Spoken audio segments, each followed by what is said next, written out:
It got started in 1927, and it was kind of an amateurish operation, I believe, at the beginning. But it took roots and became an institution in this area. The interesting thing about the Bantam Cinema, the original projector came from the ball bearing factory here in Bantam. And what I thought was interesting about that is the reason that they had it is that because Bantam was such a small town and there was no other towns nearby that had amusements for their staff, they would actually have a room, like a recreation room for their staff, families, kids, everything. And they would show moving pictures, is what they called it then. Some of them were silent films. And so I think that part of the history is the most exciting part to me. Then when the factory moved to Indiana, that's when Dominic Evangelisti bought the equipment, and then actually formed the cinema. It has been running continuously for over, let's say 1927 until now, almost 100 years, but not quite. The Great Depression affected everybody, and Bantam especially. It was a working community. Factories here, and the people probably went through a great deal of hardship, but film was an outlet, and many people used it as a getaway.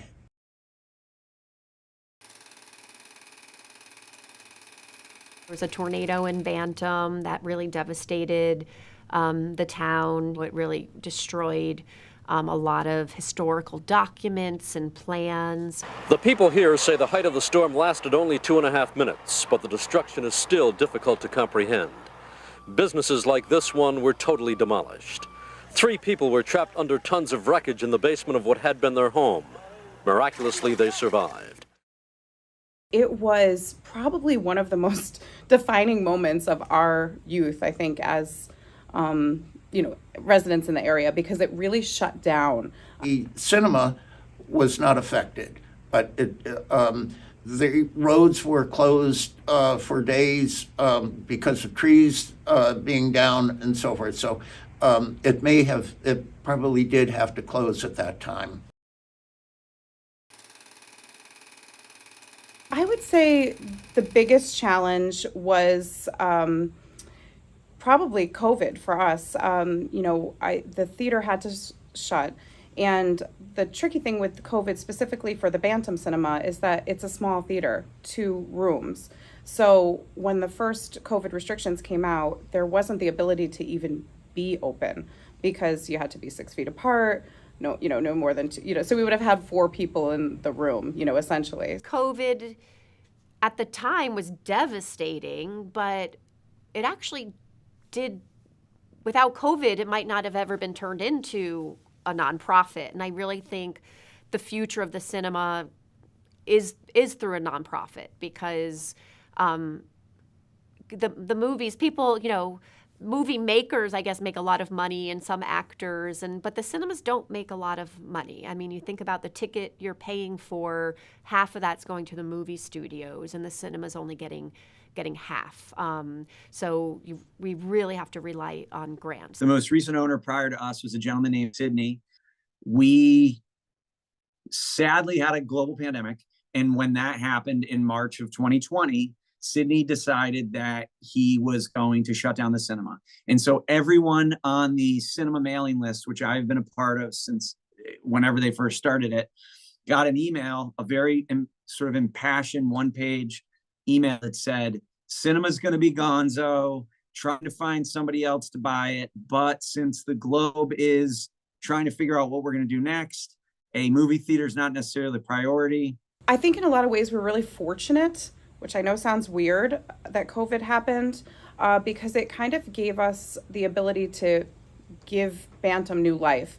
And when I say that, I mean, we were able to add another arm to the cinema. So something that the cinema was always known for was independent films, small releases, that sort of thing. And we were able to bring the arts world into the not-for-profit when we opened it, which basically gave us the ability to have, musical acts here, poetry readings, theater, that sort of stuff, which we'd never done before.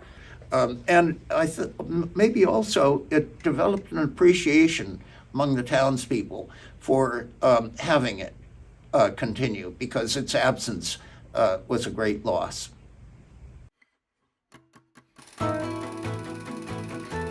This summer, we pivoted and, we showed Barbie, we showed Oppenheimer, Wes Anderson films. So we've had to kind of show some of those bigger films, but we choose them very carefully. In general, Bantam has had to reform itself, and it has done so quite successfully. It is now becoming a center for the arts. There are a number of small businesses and studios that have opened here, and it is becoming a draw for tourists and locals alike. So I think for me, when I look at our mission, it's to be a place where we give people great memories, and we give people educational opportunities to learn about history, to learn about culture, to show films that really make people think, and things that people want to talk about. The biggest job that we have with Bantam Cinema is preserving the building. We have lots of ideas and hopes for the future for the building, and we just really want to make sure that it stays the test of time.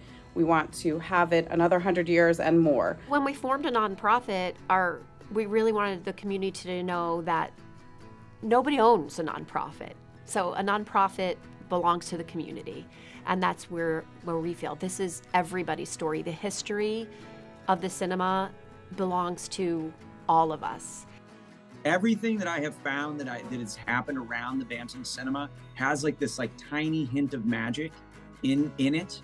And I think that's part of the whole step into our story, which is this tagline that we spent probably way too many hours figuring out, is what I think is most special about it. And we want people to feel exactly that. You are the cinema, you are the story. And we want this cinema to last for our children and grandchildren. So we are the legacy. We all together, we're working on this legacy theater that all the future generations can be part of. So we do. We ask our community to step into our story, support the cinema so it can be around for generations to come.